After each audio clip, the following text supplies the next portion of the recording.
And one of the things that I've been noticing from everybody else's presentation, side conversations, what's been happening in the corridors, is there's a lot of talk about change. Change in the industry, change in the way that you're operating your business, change that's happening in your world. And in the real estate business, you are helping other people navigate change, yes? Do people like change, yes or no? Let's be sure on that for a second. Folks, do me a favor and fold your arms for me. No, not that way. Try it like the other way. Whoa, it's freaking weird, right? Like you're being hugged by a stranger. Some of you are still trying to work it out and thinking you're doing the okey dokey. But anyhow, you're in the business of helping people navigate one of the most emotionally charged changes of their life. Like that is what is happening. And I think it's important to realize how big of a job and how big of a responsibility that is. This isn't supposed to be easy work. It's supposed to be hard work. You want to get paid the big bucks? Well, it's important to understand that you've got big work to do. But one thing that I know that hasn't changed in this industry, that will never change in this industry, is that your success is measured based on the number of homes that you sell, yes? Well, answer me this, though. Who in this room as a child said, when I grow up, what I'd like to be as a salesperson?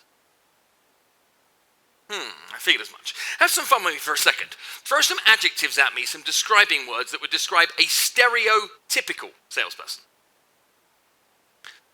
Pushy, greasy, slimy, cheesy,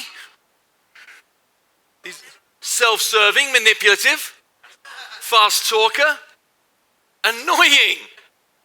See this sequence of words, if somebody used those words to describe you, somebody saw that in you when they met you for the very first time, how does that make you feel in here? Seen it right here. Becky's like, icky. No, not into that. What if by alternative, though, I ask you not to describe a stereotypical salesperson? What if by alternative, I ask you to describe a professional salesperson? How do these adjectives now change?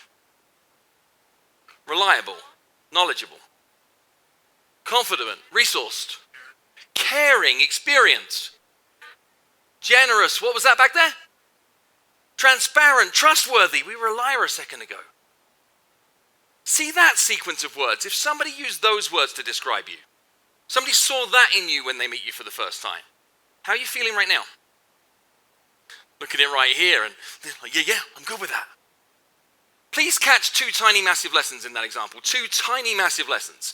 The first is this: being a salesperson is not a bad thing.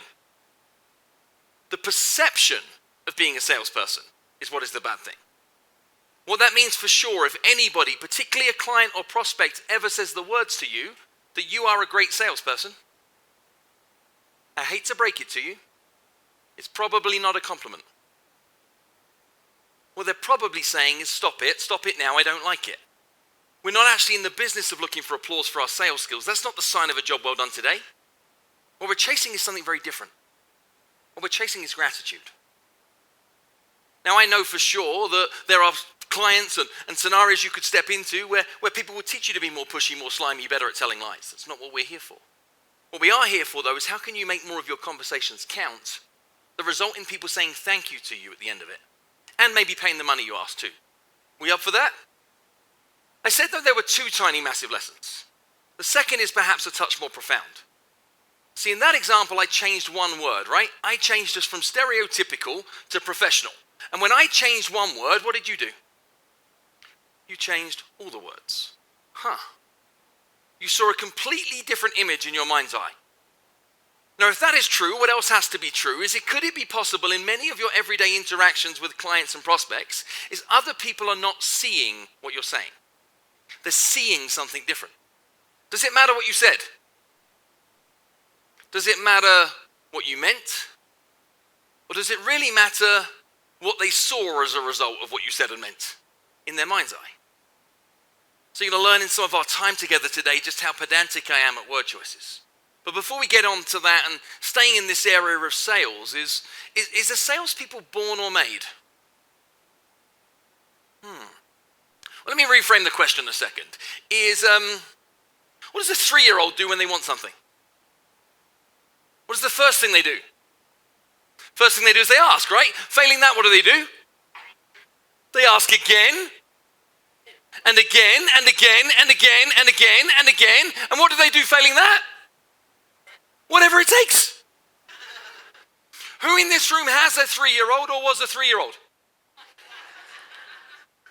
Therefore, it must be true we were all born with the innate ability to be able to ask for things.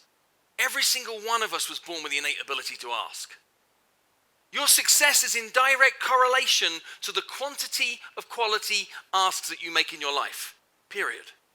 I repeat, your success is in direct correlation to the quantity of quality asks that you make.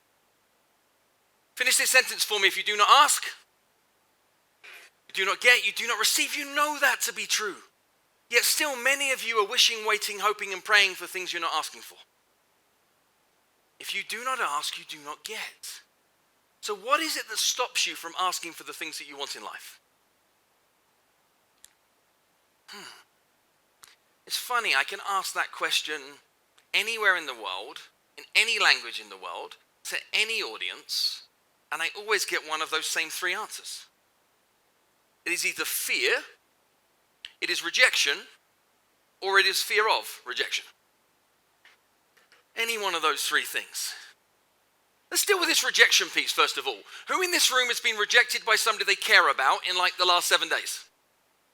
I don't know what it was. Maybe you were like, wanted Chinese food and they're like, no, are you kidding? Maybe you're like, hey, I'd love to go here on a trip, and they're like, what is wrong with you? Maybe you wanted to have fun in the bedroom and they're like, not tonight, honey, right? I don't know what it was. You had one idea. They had a different idea. You got rejected. And in most sets of circumstances, in our personal lives, no big deal. No loss of momentum. Why is it we face rejection in our personal life every single day, and it's no big deal? But when we face rejection in our professional lives, we take it personal. It's weird, isn't it? I think I know why. I think it's because in our personal lives, we are 100% sure they are not saying no to us. They are saying no to it. That's a very different thing. See, if my wife is not into it this evening, no big deal, right? No big deal. Why? Because I know for certain that at some point in time in my future, me, spicy noodles, chicken and broccoli will be together again. Right? She just meant not tonight. That's all she meant. See, who in this room has spent money on something in the last 6 months they wouldn't have dreamed of buying 6 years ago? Why? Because your circumstances have changed. Other people's circumstances are changing all of the time. You are, in fact, in the business of changing circumstances. It means the people that are saying no thank you to you now could say heck yes to you tomorrow. Our job is to keep showing up, showing up, showing up. Rejection is part of the game. They're not saying no to you, they're saying no to it. They're not saying no to it, they're saying no to it right now. Keep showing up, keep showing up, keep showing up. Rejection can't go away, it's a gift. But what about this fear thing? Is fear real? It's kind of real, right? Ever had somebody try and convince you that fear is not real? I've seen corporate trainers do this forever. You must have seen it. Like they pull out a flip chart, they're very excited, and they turn the word into an acronym. Have you ever seen this? And you've seen TikTok influencers do it now like it's new. I'm like, it's been happening for 50 years, people. But what they do is they put like an F and an E and an A and an R, and they say all that fear really is, all that fear is its false evidence appearing real. Now, I've seen this like a gazillion times. Could you imagine being in a situation in your real life where you are genuinely scared and somebody offers that up as advice? It wouldn't be in the slightest bit helpful, would it? But you know what I see in industries like this, in moments like right now, when faced with fear? What I see in industries like this, in moments like now, and this is agents, buyers, and sellers, what I see people doing is I see F everything and run. How do we not do this? How do we just run in another direction? How do we change the game that way? I need to run a little experiment. Who in this room is kind of good at something? Anything? That once upon a time, you were a teensy bit scared to do.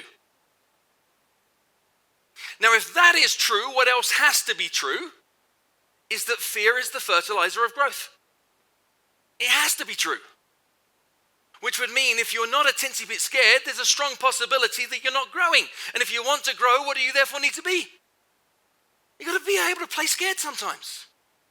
The change that this industry is going through right now is going to mean that some people are going to have the greatest growth that they've ever had in their entire life. And in that same window of time, there are going to be people that realize they should drive Uber. All of that's going to happen in this same moment of time. You get to choose what side of that line that you're on. Fear is the fertilizer of growth. Rejection is part of the game.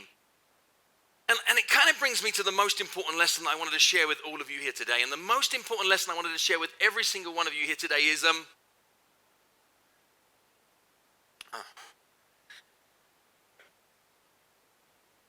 hang on. Oh yeah, that's it. When is the worst time to think about the thing you're going to say? It's in the moment you are saying it, right? Yet how many times have you walked away from an important conversation and thought shoulda, woulda, coulda? How many times have you walked away from an important conversation and thought, who on earth was that idiot? The person you were speaking about is oneself. It is almost impossible to debrief a conversation and change it. But you could pre-brief a conversation and chances are you can make a heck of a lot of a change. I said you're going to learn I'm a touch pedantic about word choices. That is one of the reasons I did write this little book about it. And it's a book I'm insanely proud of for like a gazillion reasons. One big one is it is like a genuine bestseller. We've now sold nearly 3 million copies. Translated into, 29 different languages? And this tiny little book right here, it outsold 50 Shades of Grey. And Harry Potter. Legit. For one whole day. I've seen some of the wins you folks celebrate, right? I'm taking mine. Why do I tell you it's a best-selling book? It's because I learned that people are good at buying books. I repeat, I learned that people are good at buying books. What are they not so good at doing? And then taking action on what lives inside. So I figured if I could write the biggest tiny book possible, make the font this big, put plenty of white space around it, chances are people might get to the finish line. And they do. I know they do because every day a stranger writes to me and tells me it's true. And that it's helpful. It's a book full of my magic words. And what are my magic words? They are words that talk straight towards the subconscious brain. Subconscious brain is powerful in the decision-making process. Why? Because it has a yes output and a no output. There is no maybe in our subconscious. What is one of the greatest expenses to your business right now? Maybe. Look back over your last 12 months. How many people almost, possibly, potentially, maybe made a move? If more of those maybes could have been heck yes and knew why, or hell no and knew why, what difference would that make to your world? It would be significant, wouldn't it? So if you can talk to the part of somebody's brain that is fundamentally more decisive, then what you can do is you can increase the rate of action. And if you can increase the rate of action, you can then increase the rate of transaction. It is that easy and it is that hard.